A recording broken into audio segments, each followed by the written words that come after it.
Dans la petite ville anglaise d'Aulnay, la Chandeleur n'a rien à voir avec la traditionnelle dégustation des crêpes. Ici, depuis le XVe siècle, on pratique la course à crêpes, la plus vieille du monde. La légende veut qu'en 1445, une habitante en retard pour sa confession annuelle, celle qui marque le début du carême dans le calendrier chrétien, aurait couru jusqu'à l'église tout en finissant de cuire ses crêpes. Je ne vois pas cette tradition s'arrêter un jour. C'est vraiment phénoménal ce qui se passe ici, en termes de longévité.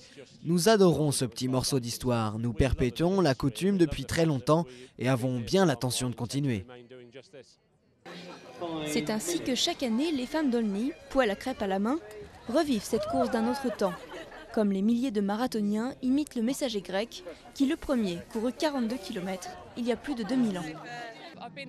Je vis ici depuis 3 ans, je l'ai déjà vu et maintenant j'y prends part. C'est super, ça crée un tel buzz, l'ambiance est géniale, c'est excellent. Et quand la crêpe saute, c'est parti. Le sprint jusqu'à l'église, 400 mètres, prend à peine plus d'1 minute. Et la plus rapide gagne une place dans les livres d'histoire d'Aulnay. Je pensais juste cours, cours, et je sentais que quelqu'un était juste après moi sur la droite. Il fallait juste que je reste devant cette personne et c'est tout, c'était fini.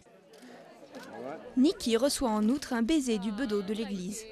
Tandis que sur la place du village, la nouvelle génération de coureurs cuisiniers est mise à l'épreuve. Et déjà, ils sont animés par l'ambition de remporter un jour la grande course à crêpes d'Aulnay.